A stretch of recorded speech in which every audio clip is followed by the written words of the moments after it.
मैं डॉक्टर उमेश कुमार शर्मा अपने YouTube channel UK Sharma Hindi classes के माध्यम से आपके समक्ष उपस्थित हूँ। नागमती वियोग खंड पद संख्या 9 को लेकर के नागमती वियोग खंड आप लगातार पढ़ रहे हैं। इस वियोग खंड के बारे में बताया जा चुका है कि इसमें दो चीज़ की प्रधानता है। पहला तो यह कि इसमें इस वियोग वर्णन में कवि मलिक मोहम्मद जैसी ने बारहमासा शैली का प्रयोग किया है।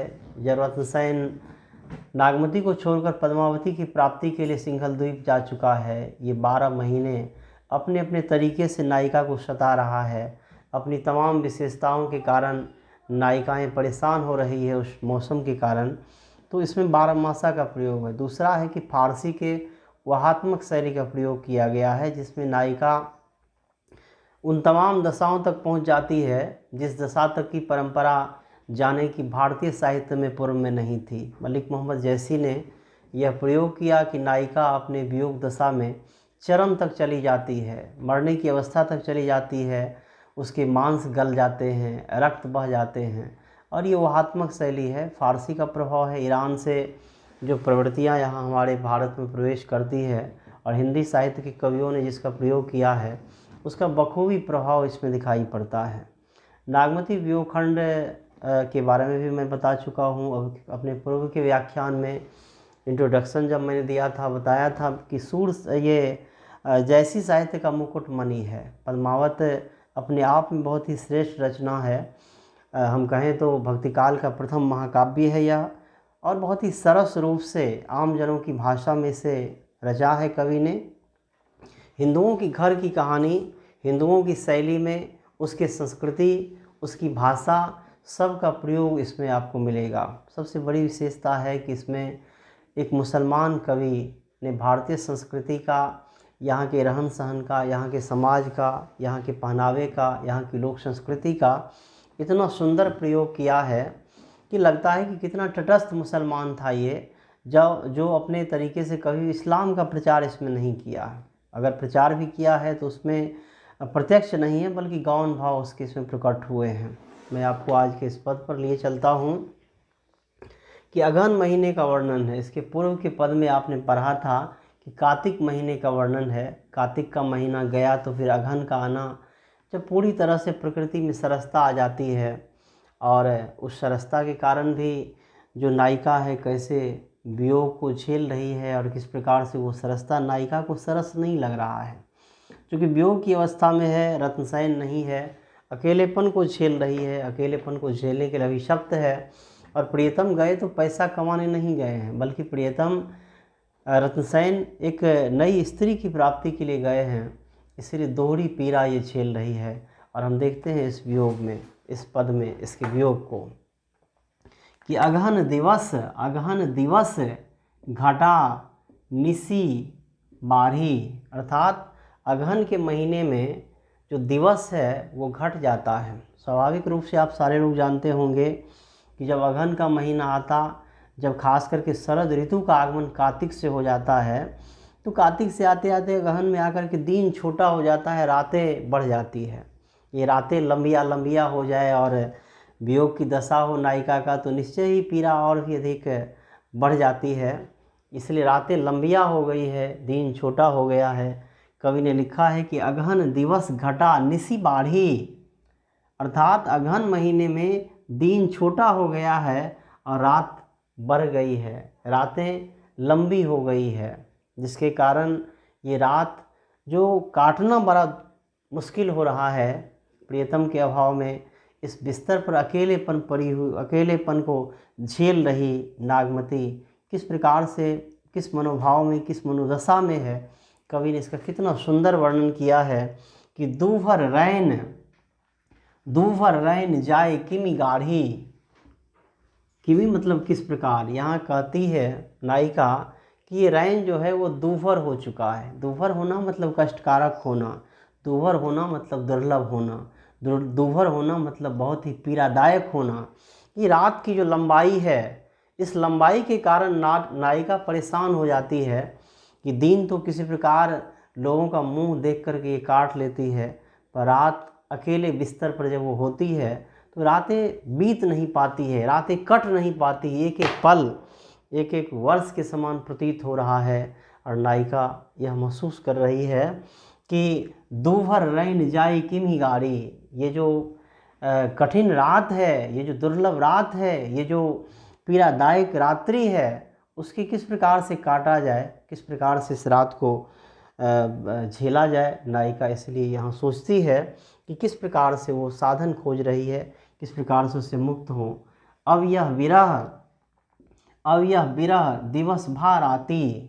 अब दिन में जो दिन की लंबाई थी, तो दिन में नायिका वियोग से तप्त रहती थी, अब वो बात रात में दिखाई पड़ती है।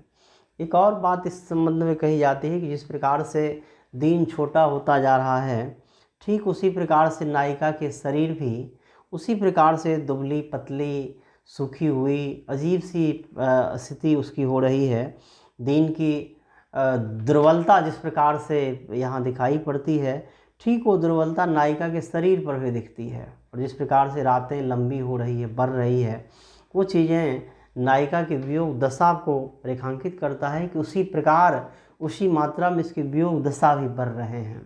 और यहाँ ऐसा वर्णन है कि जरों विरह जस दीपक वाती। दीपक वाती का प्रयोग बड़ा सुंदर है हिंदी साहित्य में किया गया है कि जिस प्रकार से दीपक और बाती पूरी रात जलता है किसी के इंतज़ार में, या कहें तो रात्रि से संघर्ष करता हुआ, ठीक उसी प्रकार, चूँकि वो जागरण का प्रतीक है कि दीपक और बाती रात्रि के अंधेरे के खिलाफ निरंतर सजगता के साथ संघर्ष कर रहा होता है, ठीक उसी प्रकार से नायिका रात्रि में जाग करके अपने प्रियतम की स्मृति को दोहरा रही है, मन में पीड़ा को महसूस कर रही है कि जरों विरह जस दीपक भांति। और ठीक उसी प्रकार से नायिका झुलस रही है, जल रही है वियोग की आग में, जिस प्रकार से दीपक और दीपक की बाती जलते रहते हैं। यहाँ आगे वर्णन है कि कांपे हिया जनावे सीयू, हृदय कांप रहा है नायिका का, और सीयू का अर्थ है शीतलता, ठंडापन। ये शीतलता इस प्रकार से शरद ऋतु का जो प्रभाव है, नायिका इस तरह से महसूस कर रही है कि कांपे हिया, हृदय कांप रहा है, कंपित हो रही है नायिका, और जो शीतलता है, जो ठंडक है, उस प्रकार से इसे महसूस हो रहा है जिसका ये सामना नहीं कर पा रही है प्रियतम के अभाव में। तो पे जाए संग वही संग पीहू। कहा कि ये ठंडक तो तभी जा सकती है जब प्रियतम साथ में हो। कहा जाता है कि ठंडा जब दो लोग होते हैं साथ में तो शायद ठंडक कम लगती है, और या तो बहुत परेशानी झेलनी पड़ती है अकेलेपन के कारण। तो यहाँ नायिका ने जो वर्णन किया है, जो बताया है कि तो पे जाए होए संग पीहू, कि ठंडक तो तभी जा सकती है जब प्रियतम आ जाए। इसलिए प्रियतम के आगमन की जो आकांक्षा है, ये नायिका इस रूप में यहाँ प्रकट कर रही है, व्यक्त कर रही है। यह ठंडक तभी जाएगी जब हमारे प्रियतम लौट कर हमारे पास आएंगे, जब मिलन का प्रसंग होगा, तो फिर हम इसका सामना कर सकेंगे। वर्णन आगे है कि घर घर चीर रचय सब काहू। चीर का अर्थ होता है वस्त्र, आभूषण, कि घर घर में जो स्त्रियां हैं, सखियां हैं, महिलाएं हैं, वो चारों तरफ अपने रंग बिरंग के कपड़ों को सुसज्जित कर रही है, नए नए कपड़े तैयार कर रही है। अत्यंत स्वाभाविक है कि ठंडा ऋतु का जब आगमन होता है, खास करके शरद ऋतु का जब आगमन होता है, तो खास करके परिवार के लोग या महिलाएं अपने घर परिवार के लिए वस्त्र बिनती है, तैयार करती है, सारे वस्त्र को निकालती है। और जिस प्रकार से ठंडक का सामना करने के लिए यहाँ पर कवि ने कहा है, ये वर्णन है कि घर घर चीर रचय सब काहू।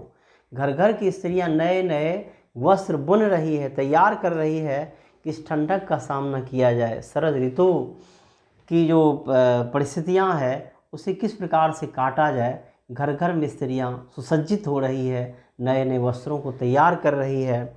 मोर रूप रंग लेगा नाहू। लेगा मतलब ले गया, नाहू मतलब पति।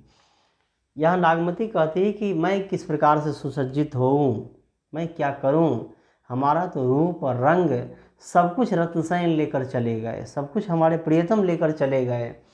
उनका नहीं होना नायिका महसूस कर रही है कि उनके नहीं होने से कितनी पीड़ा को वो झेल रही है, कैसे वो सुसज्जित हो, किस लिए वो अपने आप को तैयार करे। यहाँ वर्णन इस प्रकार का है कि मोर रूप रंग लेगा नाहू, कि हमारा रूप और रंग, हमारा सौंदर्य, हमारी सजावट, सब कुछ हमारे प्रियतम ही लेकर चले गए। मैं कैसे किस प्रकार से सुसज्जित होऊं। पलट इन बहुरा, पलट मतलब लौटना, बहुरा मतलब लौट कर आना। गा जो बिछोई, वो हमें जो छोड़ कर गए, वियोग की अवस्था में जो हमें वो छोड़ करके गए, हमें हमारा जो परित्याग करके गए, वो लौट कर पुनः नहीं आए, पुनः रत्नसेन की वापसी नहीं हुई। वर्ष बीत रहे हैं रत्नसेन को गए हुए, और नायिका नागमती इस पीड़ा को महसूस कर रही है। वो कह रही है कि वो पलट करके नहीं आए, लौट करके नहीं आए। वियोग में जो वो हमें छोड़ करके गए, वो शायद भूल ही गए कि मैं वियोग दशा में हूँ और उसे याद कर रही हूँ। अब हूँ फिरे, अब हूँ फिरे, नायिका उम्मीद को मरने नहीं देती। कहा जाता कि सबसे खतरनाक होता है सपनों का मर जाना। हम सारे लोग जी रहे हैं इस उम्मीद में कि कल हमारा बेहतर होगा। हम आज संघर्ष कर रहे हैं अपनी कल की बेहतरी के लिए। यहाँ नायिका के भीतर में ज़बरदस्त आशावाद दिखाई पड़ रहा है कि अब हूँ फिरे, फिरे रंग सोऊ सोई। वो कहती है कि वही रंग फिर लौट आएगा, वही सौंदर्य फिर लौट आएगा, वही जीवन का आकर्षण लौट आएगा। वो प्रियतम अब भी तो लौट के आ जाए, यह दशा अब भी समाप्त हो जाएगी, अब भी जीवन में हरियाली खुशहाली आएगी, वो अब भी तो लौट के आ जाए। फिर ये रंग सोई, वो रंग जीवन का फिर से लौट सकता है। सियरी अगनी बिरहिन ही जारा।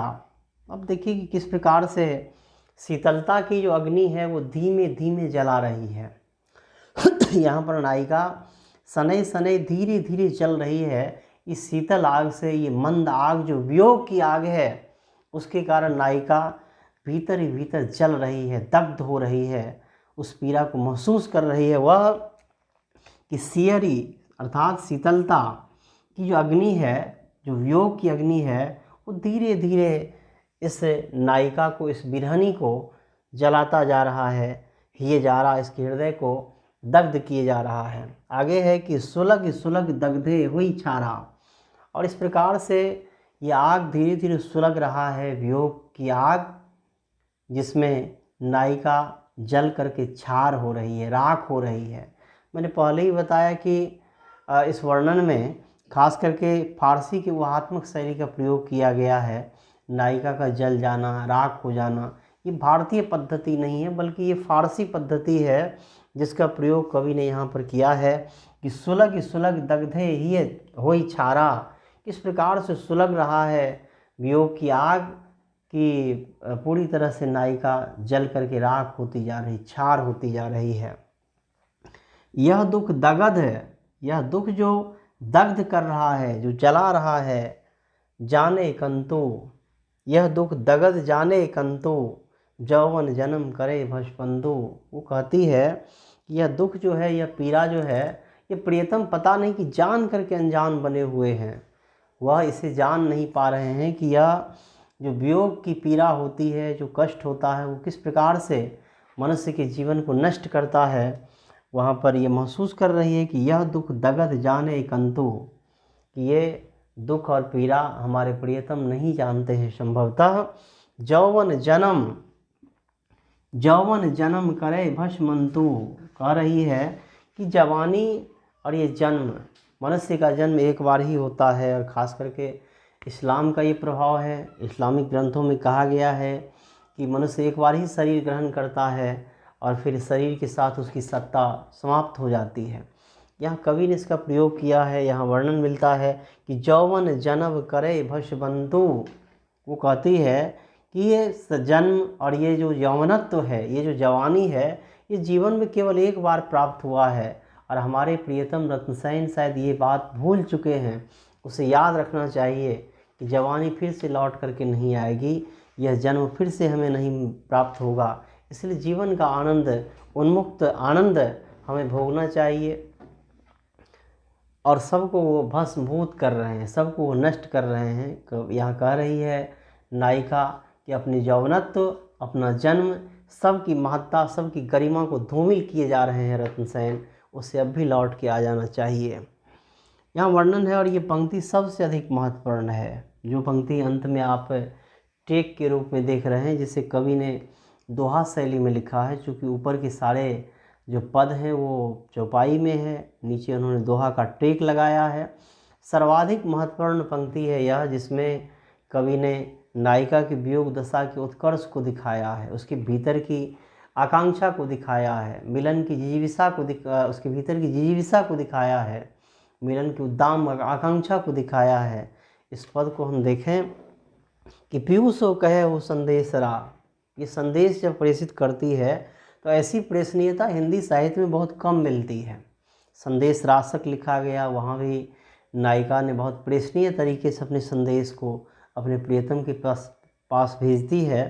और यहाँ प्रेषणीयता और भी उत्कर्ष पर है कि पीयूष से कहे वो संदेश राहे भोरा है काग। जब मनुष्य पर से विश्वास नायिका का उठ चुका है तो घर छोड़ कर के बाहर निकल जाती है और भौरों को और काग को, अर्थात भमरे और कौवे को वो संवाद कहती है कि हमारे प्रियतम के पास जाकर के हमारा संवाद पहुंचाओ। क्योंकि समाज के लोग, परिवार के लोग, एक प्रकार से कहें तो सारे मनुष्य जाति से उसका विश्वास स्खलित हो चुका है, विश्वास समाप्त हो चुका है।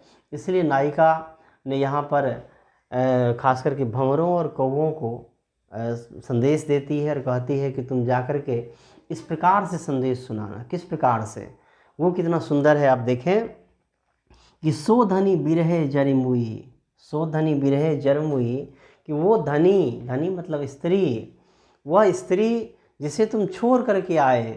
कहती है नागमती कि जाना तो कहना हमारे प्रियतम से कि जिस स्त्री को आप छोड़ करके आए, जो आपके वियोग को झेल रही है, तो यहाँ है कि सो धनी बिरहे जरिमुई, वो स्त्री वियोग की आग में जल करके भस्म हो गई, मर गई, वह जीवित नहीं है। तेहिक धुआं हम लाग, वो तुम जाकर के कहना उसी के धुएं हमें लगे, इसीलिए हम भमरे और हम कौवे काले हो गए। अर्थात उसके कालेपन का कितना सुंदर प्रयोग कवि ने किया है। और नायिका यहाँ पर कहती है कि तुम जाकर के कहना कि नायिका जब जलकर भस्म हो गई तो उसी के धुएं से हम सब काले हो गए। अर्थात बहुत विश्वसनीय तरीके से संदेश का प्रेषण वो करती है। इतना सुंदर वर्णन, इतनी सुंदर प्रेषणीयता शायद ही अन्यत्र हिंदी साहित्य में प्राप्त हो। इतना सुंदर वर्णन इन्होंने किया है। हम अगर इस पद पर बात करें तो इसमें अवधि भाषा का प्रयोग किया गया है। जिस छंद का प्रयोग है आप सभी जानते हैं कि इसमें दोहा और चौपाई छंद का प्रयोग किया गया है। अवधि के लोक रूप का प्रयोग किया गया है। कुछ अलंकार हैं और छंदों की बात, ये आप रस की बात करें तो वियोग श्रृंगार रस के प्रयोग किए गए हैं। कवि का जो समृद्ध लोक ज्ञान है उसकी बड़ी खूबसूरत प्रस्तुति इसमें की गई है। कुल मिलाकर के ये पद बहुत ही प्रभावोत्पादक है। इसका टेक उतना ही सुंदर है, यादगार है। तो फिर मिलेंगे नए पद के साथ।